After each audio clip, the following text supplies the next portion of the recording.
నిజమే, పవన్ కళ్యాణ్ స్పీచ్ అంతా నేను విన్నాను. ఏం మాట్లాడాడో ఆయనకే తెలియదు. ఆయన మాటలు ఇంతకు ముందు ఆడిన ప్రతి మాటకు ఆయన వ్యతిరేకంగా మాట్లాడాడు. చాలా మంచి క్వశ్చన్ అండి, గాడ్ బ్లెస్ యూ. నెంబర్ 1, నేను పుట్టిన దగ్గర నుంచి సనాతన్ని అన్నాడు.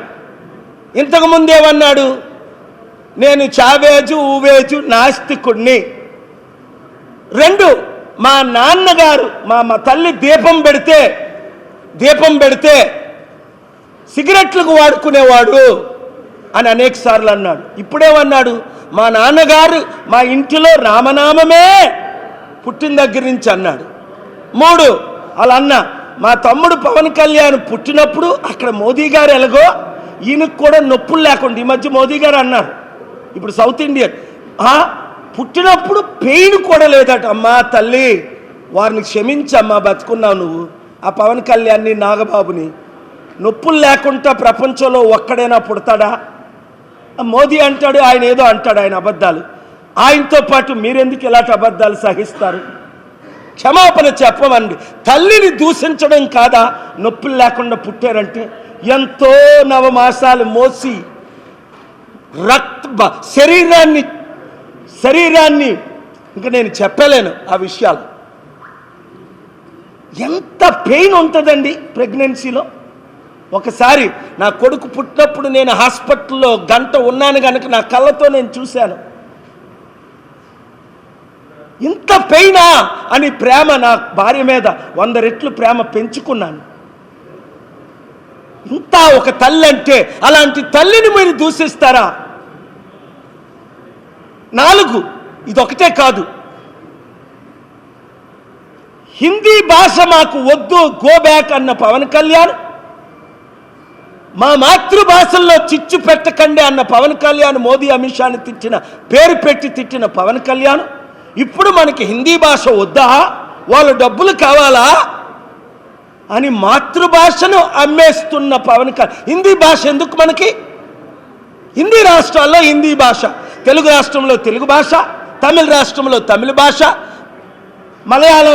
కేరళలో మలయాళం భాష, కర్ణాటకలో తమిళ భాష. ఇప్పటికే 9 భాషలను సర్వనాశనం చేసిన హిందీ భాష మనకెందుకు అడగండి. గౌరవనీయులు ఈ మధ్యనే రిటైర్ అయ్యారు మాజీ వైస్ ప్రెసిడెంట్ వెంకయ్యనాయుడు గారు, చంద్రబాబు నాయుడు గారు తెలుగు భాషను ఎంత సన్మానిస్తారో, అలాంటిది ఇప్పుడు మనకు తెలుగు భాష వద్దు, ఈయనకేదో 4 ముక్కల హిందీ వచ్చని హిందీ భాష కావాలట. నార్త్ ఇండియన్ మోదీ ఆయనట, వాళ్ళ ఎమ్మెల్యేతో చెప్పిస్తున్నాడు, ఈయన సౌత్ ఇండియన్ మోదీ అట. 6, తెలుగుదేశాన్ని ఈయనే గెలిపించాడట.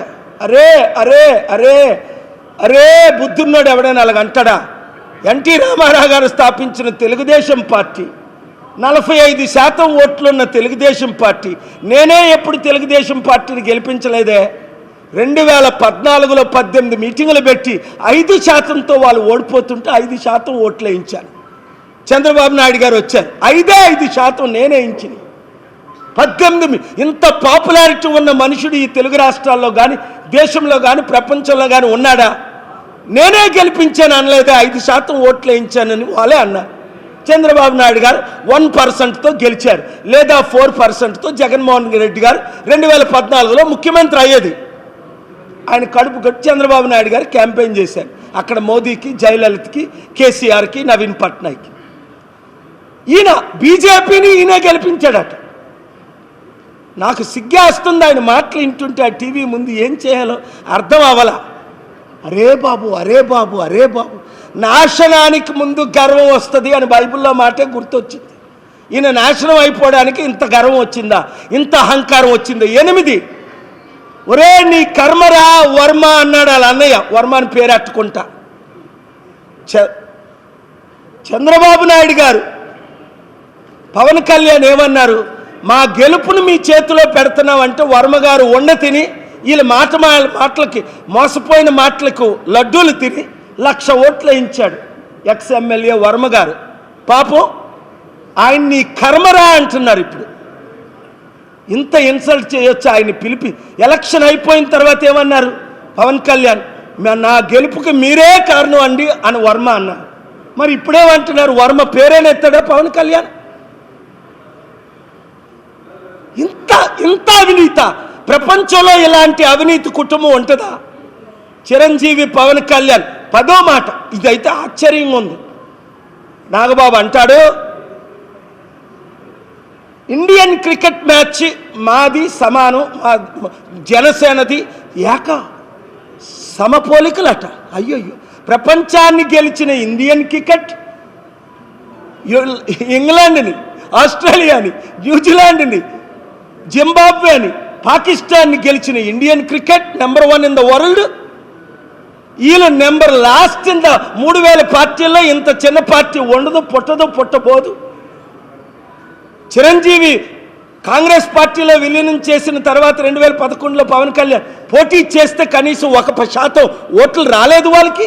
2014లో ఈయన 5 పార్టీలతో సిపిఐ, సిపిఎం, బిఎస్పి, జేడీతో పార్టీలో పోటీ చేస్తే జనసేన 5 పార్టీలతో 6% ఓట్లు వచ్చాయి వీళ్ళకి. వీళ్ళు బీజేపీని గెలిపించారు, టీడీపీని గెలిపించారు. లైఫ్లో డిపాజిట్లు రావని తెలిసి నేల మీద పడి, చంద్రబాబు నాయుడు పాదాల మీద పడి, అమిత్ షా పాదాల మీద పడి మాకు భిక్ష పెట్టండి. నిన్న కలిశాడు మరల దేనికి? ఆ చంద్రబాబు నాయుడికి మా నాగబాబుకి మంత్రి పదవి ఇవ్వండి అని. ఈ మాటలు మీరు లైవ్లో కంటిన్యూగా ఇచ్చుకోండి. ఎంత బాగున్నాయి సత్యాలు. ప్రతి ఒక్కరు ఇచ్చుకోండి మీ రేటింగ్లు. లైవ్లు ఇచ్చిన వాళ్ళందరూ ఎడిట్ చేయకుండా దేవుడు దీవించునుగాక. లైవ్లు ఎవరి వారిని దేవుడు క్షమించడు, చెప్పించుగాక అన్న అప్పుడే ఆ టైం కూడా వస్తుంది. ఎందుకు? సత్యం ప్రజల ముందు తీసుకెళ్లాలా వద్దా మీడియా? నేను ఎవరినైనా తిడుతున్నానా, సత్యం మాట్లాడుతున్నానా? ఆ పవన్ కళ్యాణ్ ఇండియన్ క్రికెట్ మ్యాచ్తో నాగబాబు పోల్చుకునే కంటే ఇంకా మా ముగ్గురు, చిరంజీవి, పవన్ కళ్యాణ్, నేను, నాగబాబు, బ్రహ్మ, విష్ణు, మహేశ్వరులు అంటే బాగున్నేమో, లేదా తండ్రి, కుమార, పరిశుద్ధాత్ములు అంటే బాగున్నేమో. వీళ్ళు ఎవరు ప్యాకేజ్ స్టార్? ఎవరు రోజుకో మాట మార్చును? మోదీని, అమిత్ షాని తిట్టి ఇప్పుడు మోదీని, చంద్రబాబు, లోకేష్ని తిట్టి ఇప్పుడు వారి భిక్షతో బతుకుతున్నవారు. మేము వారిని గెలిపించాం. ఆ చంద్రబాబుకైనా బుద్ధి ఉందా అనిపిస్తుంది ఒకసారి. పావుని పెంచినట్టు దత్తపుత్రుడు అనుకోని పుత్రుడిని పెంచుతున్నావా నువ్వు? లేదా పామునే దత్తత చేసుకొని పెంచుతున్నావా? ఇప్పుడు నిన్ను మింగే స్థాయికి వెళ్ళిపోయాడా లేదా? చంద్రబాబు గారు ఒకసారి కలవండి నన్ను. ఆ జగన్ కలవలేదు. ఇప్పుడైనా సరే జగన్మోహన్ రెడ్డి నన్ను కలిస్తే, ఒక్కసారి ఓపెన్గా కలిస్తే 7 రోజుల్లో రెడ్ బుక్ని క్లోజ్ చేస్తా, నా ప్రేయర్ బుక్ని ఓపెన్ చేస్తా. మరలా ఒక్క వైసీపీ నాయకుడిని అరెస్ట్ చేయకుండా స్పిరిచువల్గా, లీగల్గా, పొలిటికల్గా, స్ట్రాటజిక్గా ప్లాన్ చేసి 7 రోజుల్లో జగన్మోహన్ రెడ్డి గారు నన్ను కలిసిన 7 రోజుల్లో రుజువు చేస్తా. ఒక్క పోలీసు, ఒక్క వైసీపీని అరెస్ట్ చేయలేరు. కలుద్దాం, ఫైట్ చేద్దాం అందరం కలిసి. చంద్రబాబు నాయుడు గారు కలవండి. రాష్ట్రాన్ని, పాలిటిక్స్ 1 సంవత్సరం పక్కన పెట్టేద్దాం. ఏ పార్టీ గురించి ఎవరు మాట్లాడొద్దు. మీరు నన్ను కలిస్తే రాష్ట్ర అభివృద్ధి కొరకు, వైజాగ్ నిర్మాణం కొరకు, అమరావతి నిర్మాణం కొరకు, రైతులని ఆదుకోవడానికి కొరకు, నిరుద్యోగులకు ఉద్యోగాల కొరకు, స్టీల్ ప్లాంట్ కొరకు, ప్రత్యేక హోదా నేను ఫైట్ చేస్తున్నాను కదా. మీ తరపుని, ప్రజల తరపుని రండి. Thank you very much. Yesu ప్రభు ఎవరిని క్షమించారు? ప్రభువా నేను పాపిని, నా పాపాలు క్షమించు నాయనా అని కోరుకున్న వారినే క్షమిస్తారు. కోరుకోలేని వాళ్ళందరినీ నరకానికి పంపిస్తున్నారు. నిత్య నరకం, కోట్ల సంవత్సరాలు, అగ్నిగన్. ఇప్పుడు పవన్ కళ్యాణ్ క్షమాపణ అడిగితే నేను ఓపెన్గా క్షమిస్తాను. చంద్రబాబు నాయుడు గారు కానీ ఎవరైనా తప్పు చేసినప్పుడు ఈ బిల్లు ఇష్యూ చేయడం క్షమాపణ కాదా? చంద్రబాబు నాయుడు గారు అండర్లో అయిందా లేదా? ఆయనకి తెలిసినా తెలియకపోయినా ఆయనకే కదా చెడ్డ పేరు వస్తుంది. ఒక ముఖ్యమంత్రి పదవి నుంచి ఆయన్ని ఇమ్మీడియట్గా సస్పెండ్ చేయడం మానేసి మళ్ళీ నాగబాబుకి ఇంకో మంత్రి పదవి ఇస్తాడట. పోషించు. నువ్వు ఎంతమంది పావులను పోషిస్తావో